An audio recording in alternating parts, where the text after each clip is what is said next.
महायुती म्हणत असताना आपल्याला भारतीय जनता पार्टी असेल, रिपब्लिकन पार्टी ऑफ इंडिया असेल, एकनाथ शिंदे साहेबांची शिवसेना असेल, स्वाभिमानी रिपब्लिकन पक्ष असेल, या सर्वांसोबत पहिल्यांदा आपल्याला बसावं लागेल.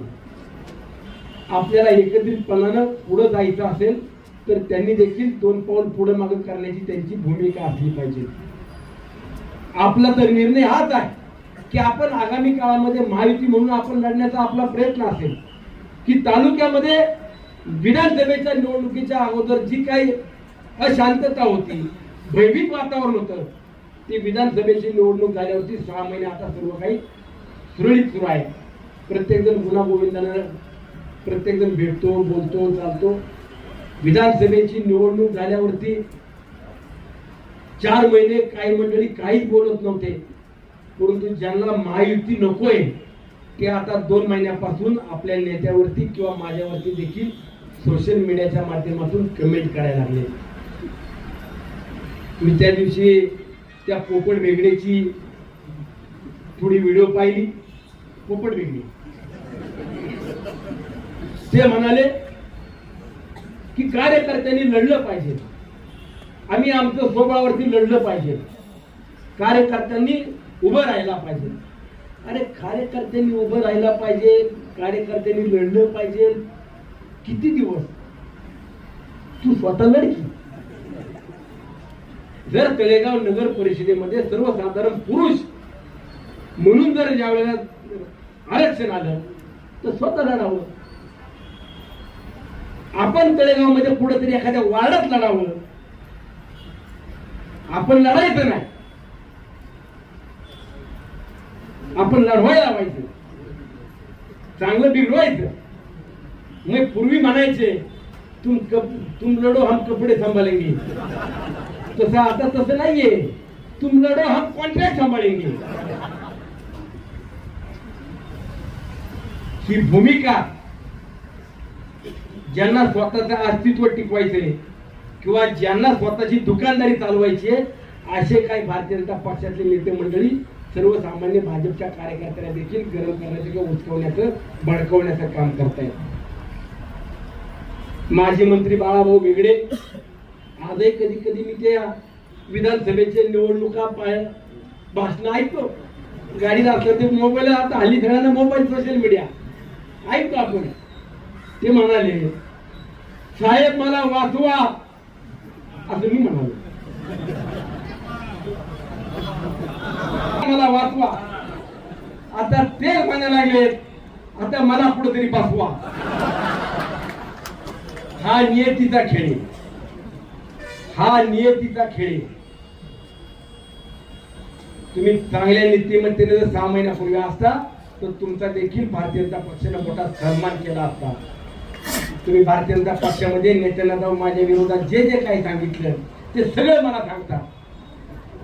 ते मला भेटत असतात. मंगळवार बुधवार मी मुंबईला विधानसभेमध्ये किंवा विधान अधिवेशनामध्ये भेटले की सगळं सांगतात यांनी काय काय पराक्रम केले, यांनी काय काय तुझे गुण गायले. म्हणून मला तुम्हाला देखील सांगायचंय की माजी मंत्री बाळाभाऊ भेगडे आणि पोपट वेगळे म्हणजे भारतीय जनता पार्टी नाही. भारतीय जनता पार्टीमध्ये मी 30 वर्ष लहानाचा मोठा झालो. सर्वसामान्य कार्यकर्त्याची भारतीय जनता पार्टी आहे आणि भारतीय जनता पार्टीचा सर्वसामान्य कार्यकर्ता हा विधानसभेला आपल्या मागे उभा होता. नेते नव्हते मान्य, आणि आजही नेते काही नसतील, कमर्शियल नेते नसतील, परंतु मला एवढ्या मोठ्या संख्येने तुम्ही सहकार्य आल्या. मला एकच विनंती तुम्हाला करायची, मला तुम्हाला सर्वांना न्याय द्यायचा आहे.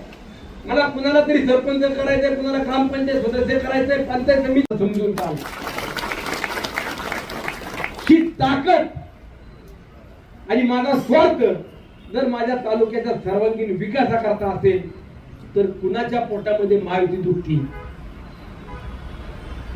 कुणाला सुनील शेळकेची अडचण होती हे तालुक्यातल्या सर्वसामान्य जनतेला देखील माहित आहे.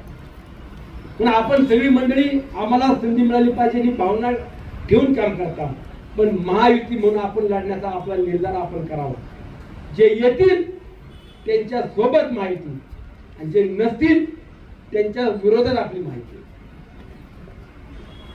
महायुती म्हणताना परवा दिवशी लोणावळा शहरातले देखील काही मंडळी मला भेटून गेले की तुम्ही लोणावळा शहरामध्ये हॉस्पिटल उभं करताय, तुम्ही लोणावळा शहरामध्ये पोलीस स्टेशन उभं करताय.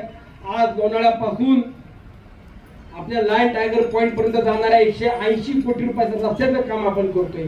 गावातल्या स्ट्रीट लाईटची कामं केली, छोट्या मोठ्या पुलांची कामं कसली. नगरपालिकेची लोक किंवा नगरपालिकेत प्रशासक असताना सुद्धा संध्याकाळी 5 ते रात्री 8 वाजेपर्यंत बसतायत. ह्या लोकांना फक्त तुम्ही 4 मंडळींना बाजूला ठेवा, आमची विनंती आहे, असं मला शहरातल्या मंडळींनी सांगितलं.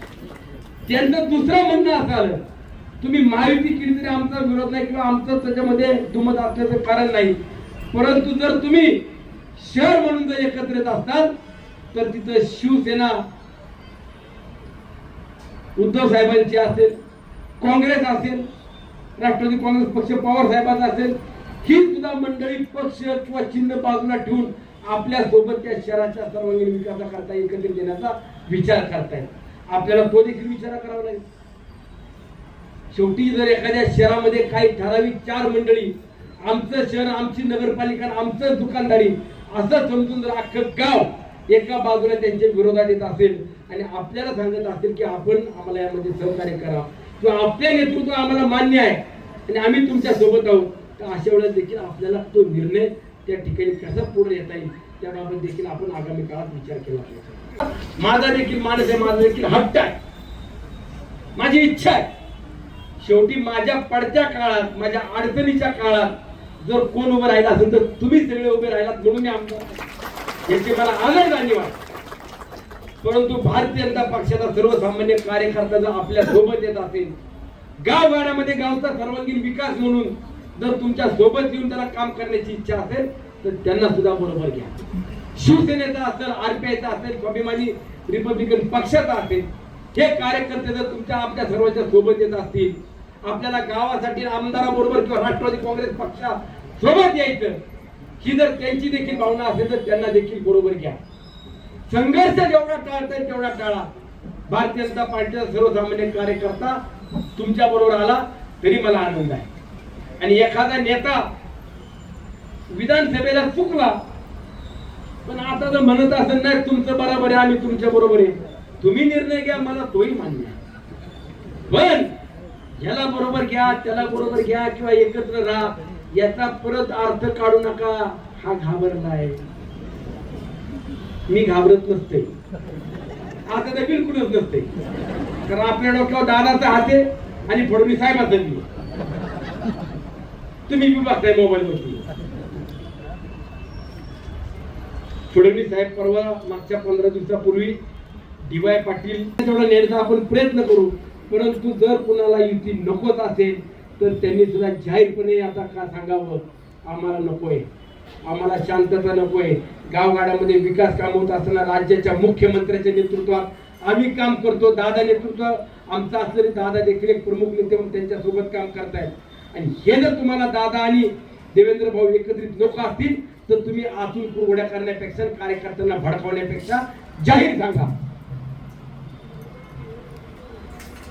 आपल्यात सुद्धा उद्या भांडणं लावायला सुरुवात होती.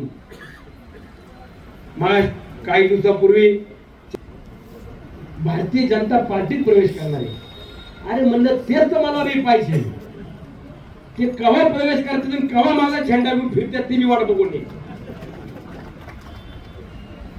म्हणजे किती जण प्रवेश करणार, म्हणजे कमीत कमी 15-20 हजार जण प्रवेश करणार आहे. म्हणजे 15-20 हजार जणांनी प्रवेश केला तर 80,000 जे विरोधात होते त्यातले 60-65 हजार आपल्या बरोबर येणार आहे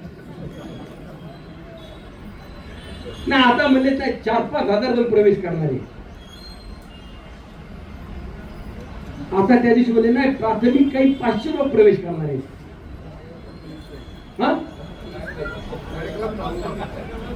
मी आज सांगतो माझ्या राष्ट्रवादी काँग्रेस पक्षाच्या कार्यकर्त्यांना, वडीलधाऱ्यांना आणि सहकाऱ्यांना, ज्यांचा राष्ट्रवादी काँग्रेस पक्ष अजितदादांशी संबंध नाही अशा लोकांचा जर तुम्ही भारतीय जनता पक्षात प्रवेश केला किंवा इतर कुठल्या नेत्यांनी प्रवेश करून घेतला, आमची त्याला हरकत नाही. पण जर तुम्ही इतर कुणाचा प्रवेश करण्याचा प्रयत्न केला, आप शुरुआत करेंगे, ये हम करेंगे. तुम्ही 100 घ्याल मी 200 आणीन, तुम्ही 500 घ्याल मी 1000 आणीन, तुम्ही 1000 घ्याल मी 2000 आणीन, तुम्ही 10,000 घ्याल 20,000 आम्ही आणीन आणि करून दाखवू. मी युतीचा धर्म पाळलाय. आजही भारतीय जनता पक्षातले शिवसेनेतले अनेक सहकारी सांगतायत की अण्णा आम्ही तुझं काम केलं, आम्ही कार्यकर्ते पक्षामध्ये गेले 25-30 वर्ष काम केलं, परंतु आता आम्हाला तुमच्या सोबत यायचंय, पक्षात यायचंय.